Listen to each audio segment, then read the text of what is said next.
All right, so what's going on, guys? So in today's video, I'm gonna give you what a lot of you guys have been asking for, and that's the cost and part breakdown on the head swap. Now I kind of glanced over it in the install video, but in this video I'm gonna go more into depth again on what exactly you need, you don't need, and the cost related with that. So the parts I bought off Amazon, I'll go ahead and link down in the description, so make sure you check that out. But a lot of this stuff I bought off forums, Facebook Marketplace, eBay. So of course the prices may have changed, but I'll go over what I paid for it so you guys can get an idea. And I also go over what it costs just for the bare essentials to get this head swap done, as well as the complete cost of my build, because I did upgrade a few things. All right, so first things first is the cylinder head. Now I pulled this at the junkyard, and it included a core charge, and I initially put it at like $86, I think.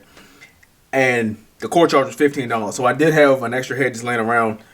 And I took that back, so it ended up costing me like under $63, like around $63. They do charge an environmental fee, so that's tacked in there too.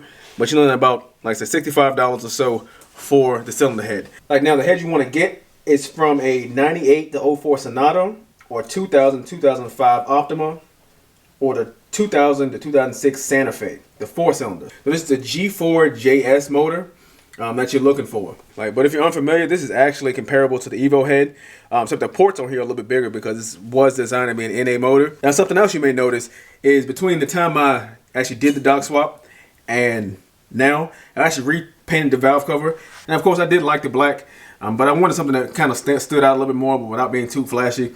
So I found this aluminum silver, just again, rattle candied. So if you're at the junkyard and you're pulling this head, what I also advise you get a couple things that I end up having to buy later, and I'll include that in my cost. Of course, the Kia boots.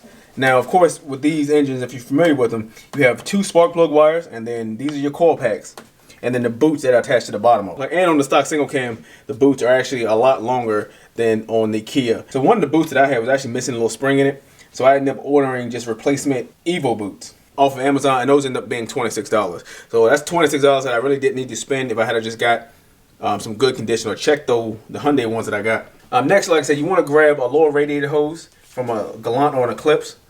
The Hyundai one may work. I don't remember what it looked like, but I know the Galant or Eclipse hose will, because what you're going to need it for is you're going to cut it and it will fit this new water neck here. Now, this hose I ended up getting from AutoZone. I just took coat hanger and I bent it to the rough shape and then took it to AutoZone to see what they had that would match. But again, the lower radiator hose from the Galant will fit. It has a similar bends in it. It will fit and it will work. And that'll save you, because this hose is actually $15. That right there is about $45 that did not need to be spent on this project. And I did use the Evo intake manifold. I actually got this from the Evo M form. From a member for $50. I've seen them go anywhere from $50 to $100. So somewhere in there is a good price range. Now if you're doing this on a Galant, you can use the Kia manifold. Just keep in mind it is a lot bigger, so you're gonna have space issues, and it may make it a little bit more difficult to work on in the future. I decided to go with the Evo manifold. Now if you're doing this in the Eclipse, you're gonna have to modify, aka smack the hell out of your firewall with a hammer to make that manifold fit. Or like I said, you can just pick up the Evo manifold, which is what I recommend. And again, that was $50 off of Evo M. So I got an Evo fuel rail. Of course, it bolts up to the manifold. And we grinded ours down because I know we were having problems. So before we ground the manifold down, we were having problems with the injector sealings. They just weren't tight, so we ground it down to give it a little more space. But of course, somebody really brought to my attention, and something I didn't think about. This is an Evo manifold and an Evo fuel rail, so it should have been a direct bolt-on. Again, I don't know, maybe we missed a step while we were doing that, so that may or may not be necessary. But that fuel rail I got off eBay for $30. So I'll move on to the side here. See, I've only got one cam gear. I got an AEM cam gear. Now you have to be able to adjust the Evo cam gears to make up for the added deck height on, the 4G64. And then this is a factory Evo cam.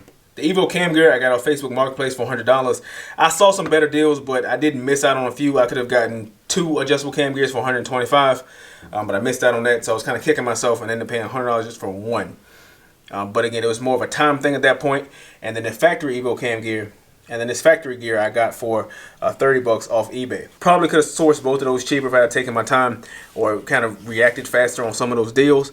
But it is what it is. I got the parts and they work. Of course, the headers aren't needed. You can use your factory stuff and it will bolt up. So like I was saying, the parts list for this project is actually pretty small. So I did take this head in and have it machined, like I mentioned. So when I did that, I went ahead and replaced the seats with some GSC seats. I replaced the valves, the stock Hyundai valves, with the Evo titanium valves, and I replaced the valve stem seals.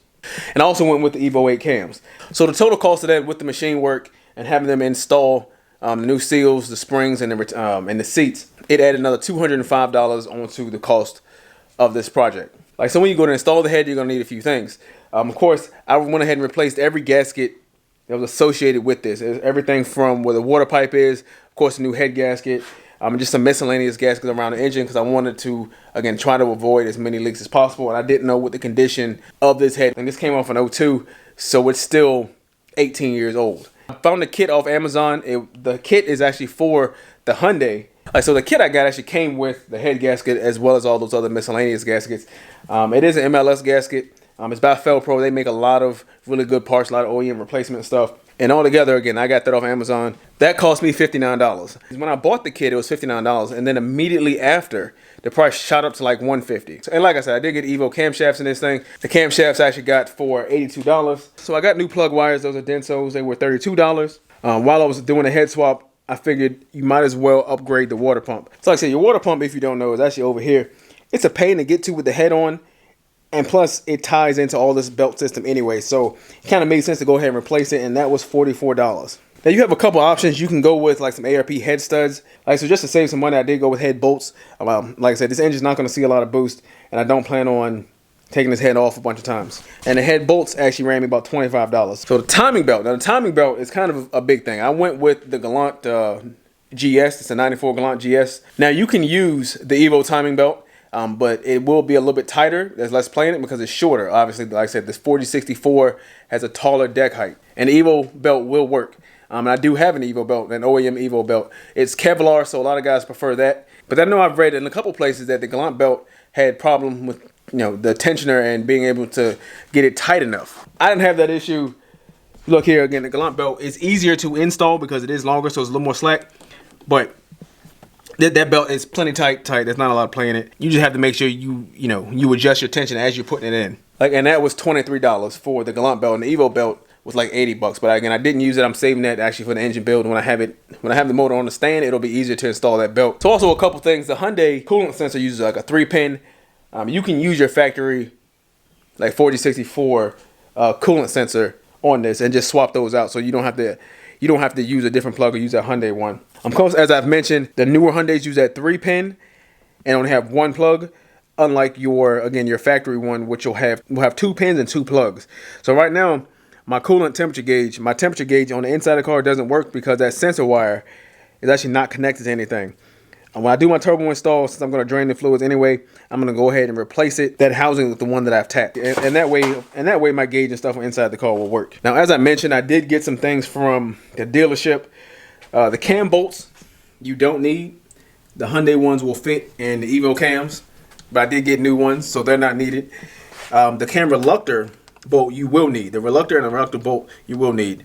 I don't Evo throttle cable. It's not a must, but it is a lot shorter than the Galant one. It's about a foot shorter, so it doesn't look as bad running through the engine bay. All right, guys. So my total ended up being $886.64. There are a few things I could have got at the junkyard, provided they were open at the time, and that you need to make sure you get when you pull the head off. So I think all in all, just doing quick math, you can probably save about $200, bringing this cost down to about $600 by doing that. Of course, the machine work is optional, but highly recommended.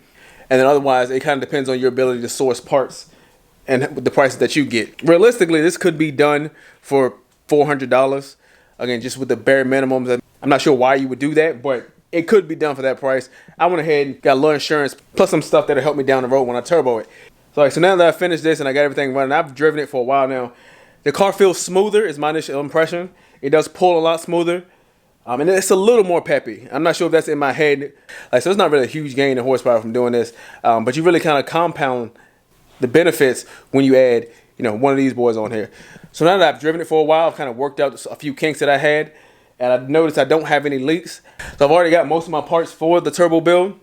And my thought process kind of with this whole thing is parts that I'll be able to replace and upgrade easily down the future. Again, I want to get this thing boosted and making decent power, get it boosted and tuned and making decent power for as little money as possible. So stay tuned. Make sure you subscribe to my channel to see the progress on this. Make sure you hit that thumbs up if this video helped you. And remember to share it with other Galant and Eclipse, enthusiasts to kind of let them know. Some of the Facebook groups I'm in, one thing is people are asking a lot of the same questions. And the information is kind of hard to find on the Galant and Eclipse as far as getting these things built. But it is out there. It is out there. It is, again, a pretty good platform to work with. Of course, we know the engine's pretty good and mods are available for it if you're looking to make some power. We'll see how far we can get this thing. Like I said, I do have some pretty extensive plans. And it's really going to transform this thing from just like that old grocery getter to something that makes good power. It should be really fun to drive and hopefully be reliable. And this is a Mitsubishi, so we'll see how that goes. But anyway, thank you guys for watching my video and have a great day.